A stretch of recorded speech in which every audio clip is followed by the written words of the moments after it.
keluarga itu tetap lebih penting dari semuanya itu. Saudara, mari kita renungkan kata ini. Mengapa Tuhan Yesus benci kemunafikan? Renungkan ini. Kalau kita baca 4 Injil, kenapa dia lebih senang kumpul orang berdosa daripada kumpul orang munafik? Betul nggak, saudara? Orang munafik itu, wah, Tuhan enek ngeliatnya.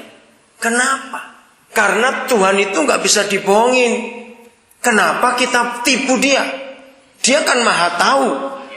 Kenapa kita tipu dia? Kenapa kita bohongin dia? Itu dia paling nggak suka. Apalagi kalau kemunafikan itu dengan kedok Tuhan atau agama. Oh, dia enek betul-betul itu.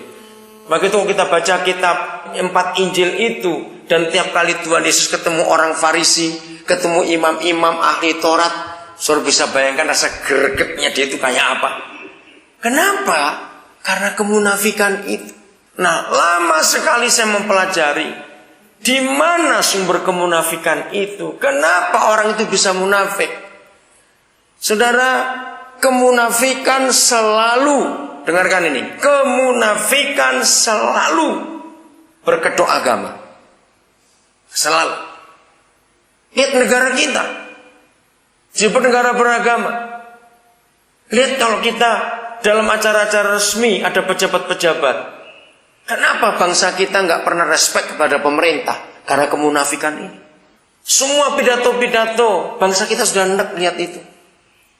Orang berkata pura-pura saja. Nah, mari kita kembalikan ini. Kenapa bangsa kita bisa munafik? Karena ini bangsa beragama. Itu sebabnya kalau kita melihat hal ini, betapa ngeri kemunafikan itu. Nah, ternyata kemunafikan itu selalu dimulai di rumah tangga. Anak-anak kita tidak pernah respect kepada kita.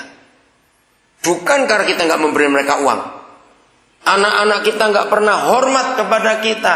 Bukan karena kita kurang perhatian pada mereka.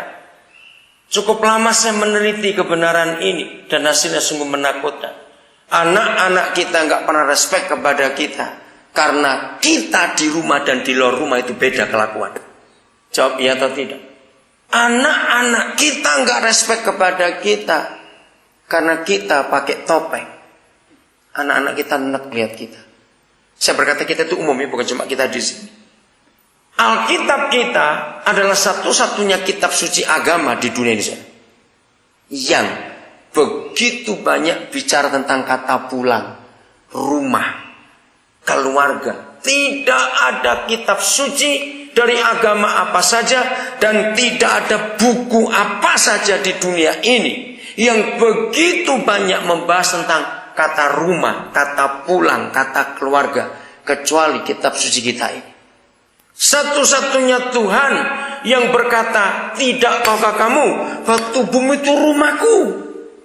Itu hanya Yesus Tuhan kita. Semua agama di dunia, renungkan, agama apa saja, termasuk yang monoteisme. Karena monoteisme sudah ada 3 di dunia, Yahudi, Islam, Kristen. Termasuk yang monoteisme. Semua agama di dunia pasti punya rumah-rumahan untuk Tuhan mereka. Mana merenungan itu enggak? Jawab ya atau tidak? Semua agama di dunia pasti punya tempat, punya rumah-rumahan untuk Tuhan mereka. Hanya Yesus yang tidak punya rumah-rumahan maksud saya.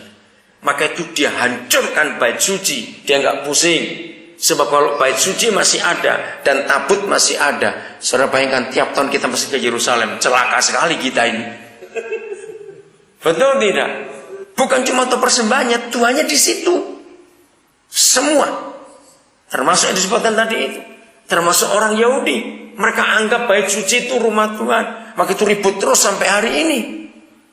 Nah, saudara, kenapa? Dia berkata, tidak tahukah kamu bahwa tubuhmu itu rumahku? Kalau saudara masih ingat John Sung, kalau kita baca sejarahnya, ingat Billy Graham. 2 penginjil itu setiap kali akhir dari khotbahnya selalu berkata, pulang. Papa cari kamu, ayo pulang, ayo pulang. Pernah dengar nggak mereka? Ada apa? Saudara, Mari kita lihat apa yang Tuhan Yesus ajarkan kepada kita.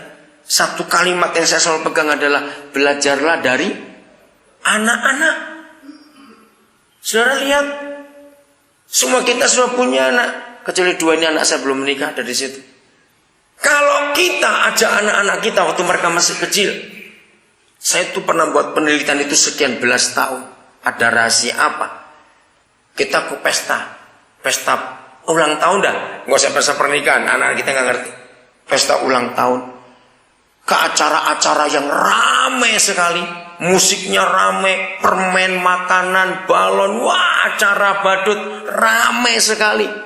Kita sih senang, tapi saya mau tanya kepada saudara, begitu anak-anak ini capek, walaupun itu makanan masih banyak, acara masih ramai, mereka punya satu kalimat sakti yang kita harus tunduk pada mereka. Mereka bilang apa?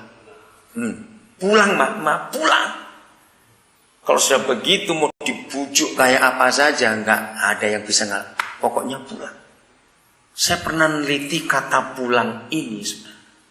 Ada apa? Di dalam bahasa Inggris ada 2 kata itu. Indonesia nggak punya. House dan home. Kita tahu artinya. Sampai hari ini saya belum menemukan. Tolong kalau ada yang pernah menemukan terjemahan yang tepat untuk kata home. Itu Indonesia nggak punya.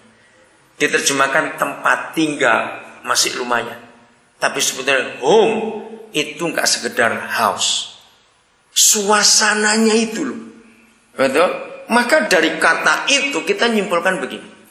Berarti tidak semua house itu home. Betul?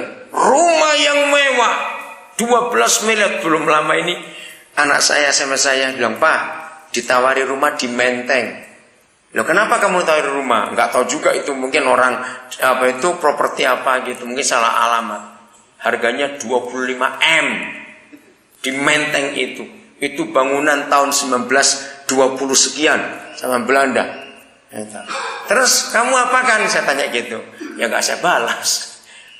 Rumah semewah apapun belum tentu home. Dan kita temukan begitu banyak rumah-rumah mewah yang menikmati pembantu-pembantunya. Betul? Karena ada 3 alasan saya teliti. Kenapa? 1, sekedar investasi. Kedua, sekedar ingin punya-punyaan, prestise. Karena orang punya duit, dapat taruh bank, bukan rumah, tapi nggak ditempati. Nah yang ketiga, yang pemiliknya lebih senang di hotel daripada di rumah. Kenapa? Karena kalau suami mau pulang telepon dulu, tanya pembantunya, "Ibu sudah tidur belum?" Kira-kira tahu apa maksudnya kalau suami mau pulang telepon dulu, tanya istri sudah tidur atau belum, daripada ribut. Saudara, maka itu mari kita lihat rumah kita itu sekedar house atau jadi home. Mari kita tanyakan. Tidak tergantung berapa materialnya, Itali semua atau dalam negeri. Tidak.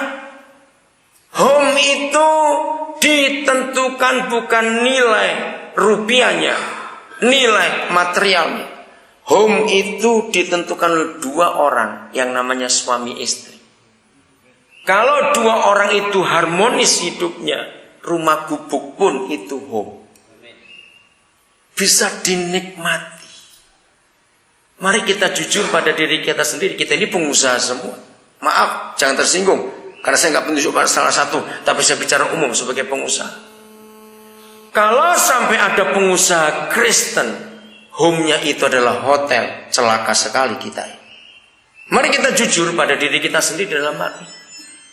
Kalau sampai kita sebagai orang tua tidak bisa menciptakan home di rumah kita sendiri, pasti anak-anak kita pun gak akan betah di rumah itu. Tidak akan betah. Saudara, dari mulai kita kejadian sampai kitab Wahyu 21, Papa itu bicara rumah itu luar biasa. Rumah, dan itu home yang dibicarakan. Perhatikan tiap kali Papa kita berfirman apa saja, saudara kata, anggota keluarga, household